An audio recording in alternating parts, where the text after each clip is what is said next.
25 emails when I get back now. Yeah, exactly right. Well, I mean, I know you're going to give the Chiefs Fest a lot of gouge afterwards, and certainly want to limit how much we put out, in a public forum like this. But it is, I think, important for folks to know that you were there. It's a great opportunity to pick your brain a little bit about what you did see, and give everybody the best chance at putting together a perfect record, as perfect a record as they can for the next board. Yes, sir. All right, thanks, Master Chief. Okay, well, let's. I teased this one before too. We've got the folks from American Legion Veteran Service Office are here on island. Ed Beach is here in the studio with me. Ed, how you doing? I'm doing good, thank you. Hey, I really do appreciate you guys coming. You got a couple other folks with you. You want to introduce the rest of your team? Yes, of course, John Beach, Ed Lane here to my right, and Marty Goley to the left.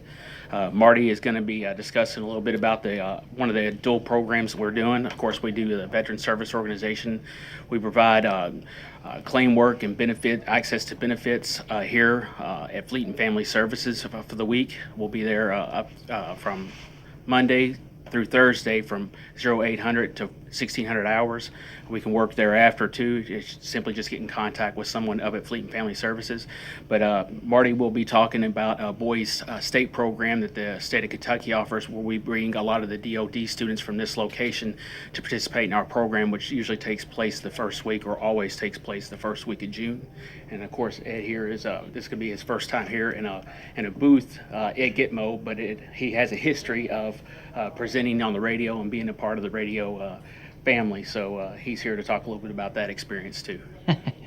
Sorry, the classic radio joke just ran through my head. Hey, you got a face for radio.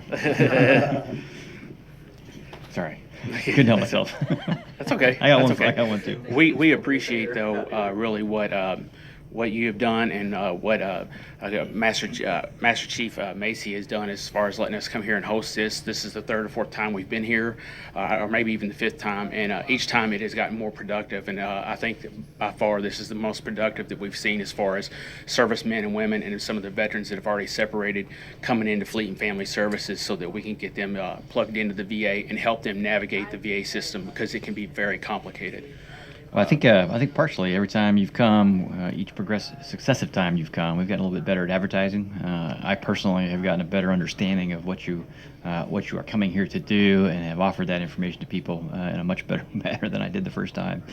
So yeah, I certainly hope you guys are willing to keep this up, because I do appreciate the effort you make, and I'm really glad it's paying off well this time. We want it to continue, and we're hoping, even with your chain of command and your change of command and pending retirement there, we hope that it continues here in the future. And we understand that there's a lot of moving parts and making this work. And like I said, and you even said it yourself, we've moved over time, and things have gotten a lot better, and it's more fine-tuned. And I think the more often we come here and return to work for the service members and the veterans here and the families, then we're gonna be better off as an organization. And of course, those individual servicemen and women are going to be better off too, especially if they transition from the military into civilian life. Absolutely.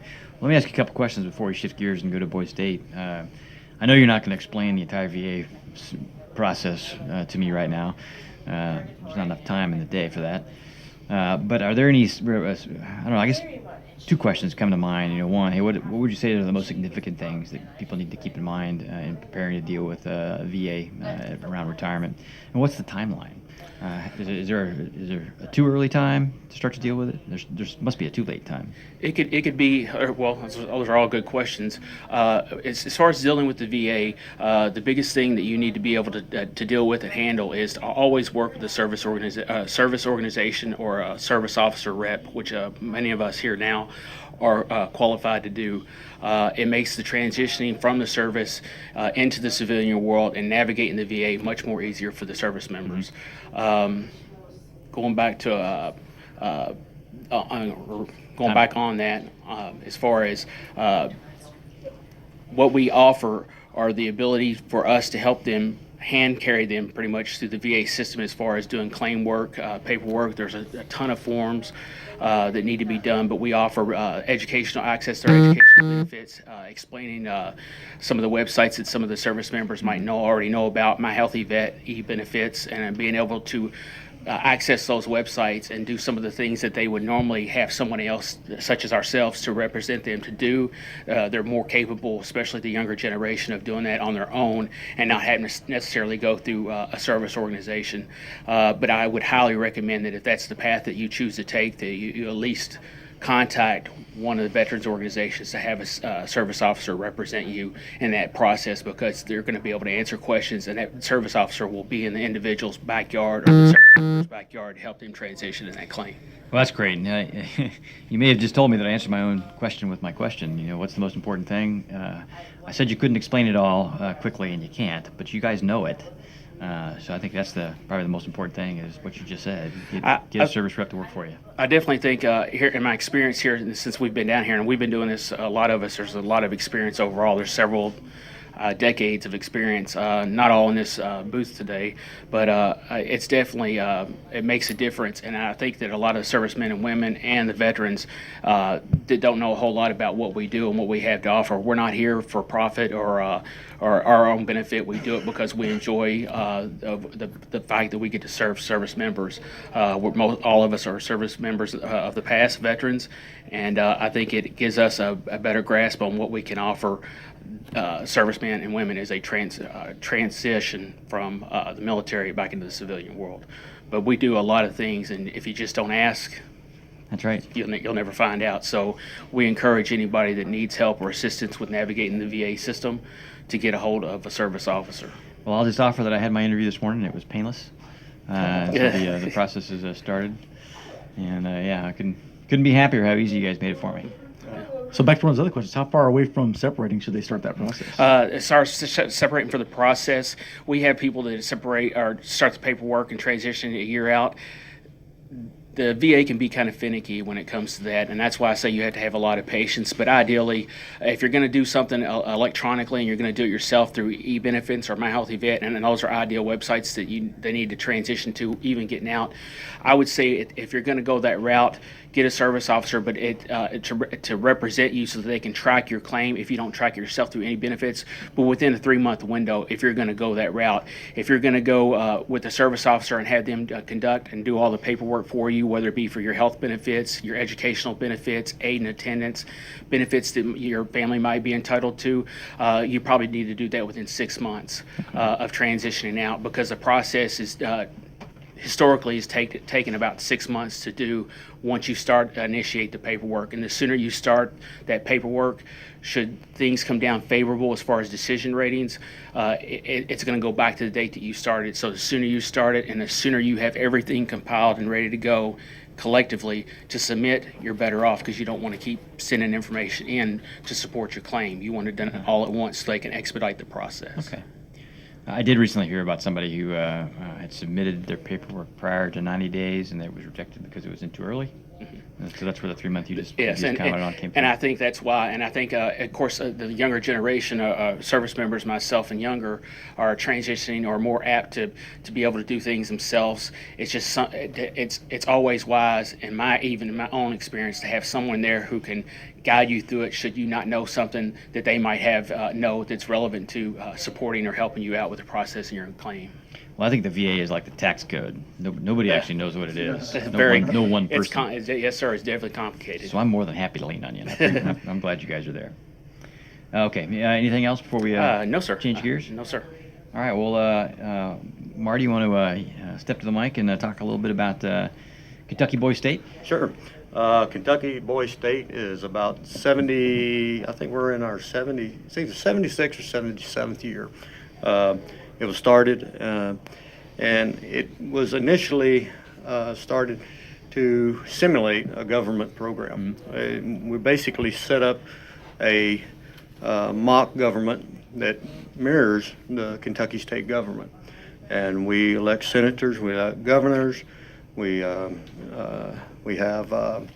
all the write bills, and do all of that. But we also have all of the offices like lieutenant governor and things like that. Cabinet, if you will. Yes, sir. And we it's to teach kids that are going from their junior year to the senior year.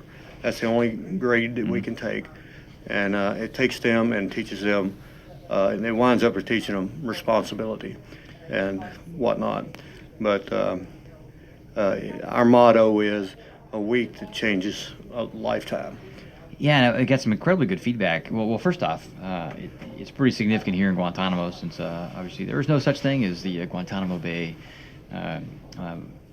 version of this. So the fact that you folks from Kentucky have come down here and established this recurring relationship with Guantanamo Bay to invite them to come participate in Kentucky Boys State, I think is fantastic.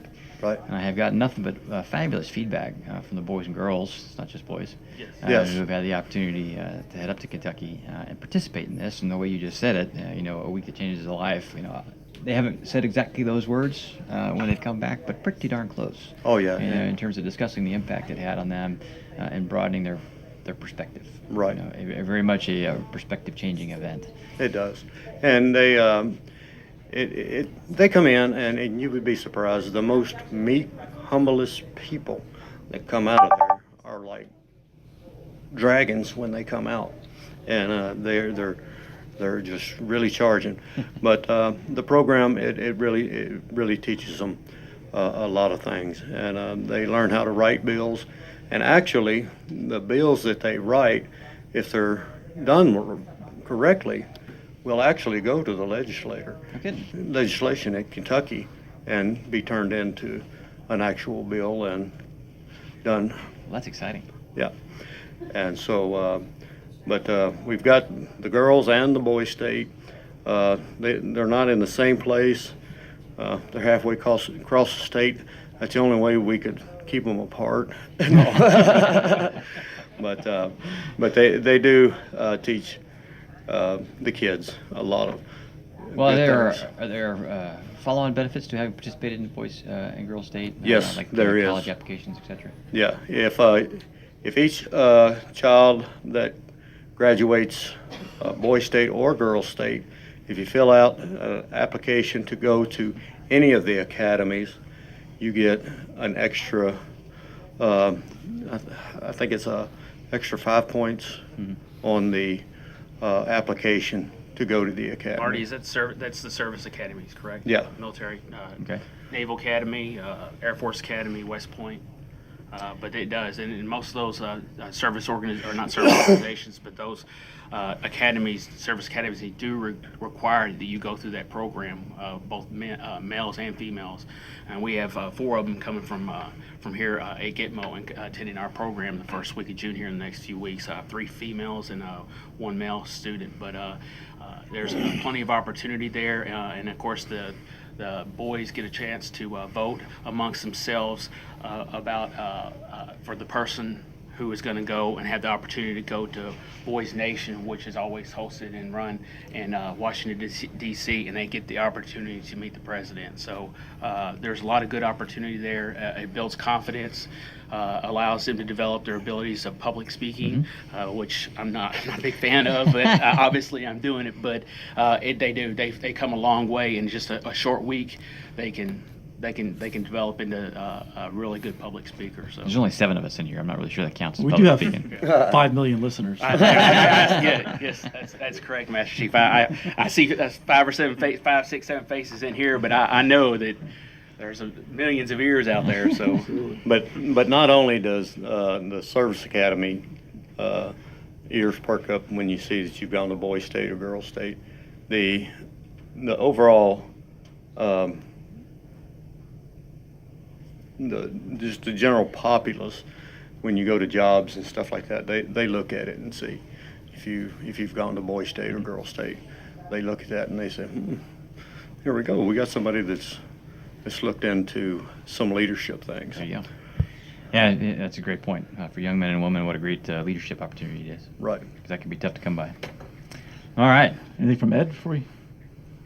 Yeah, I got to hear the radio voice at least, right? Okay.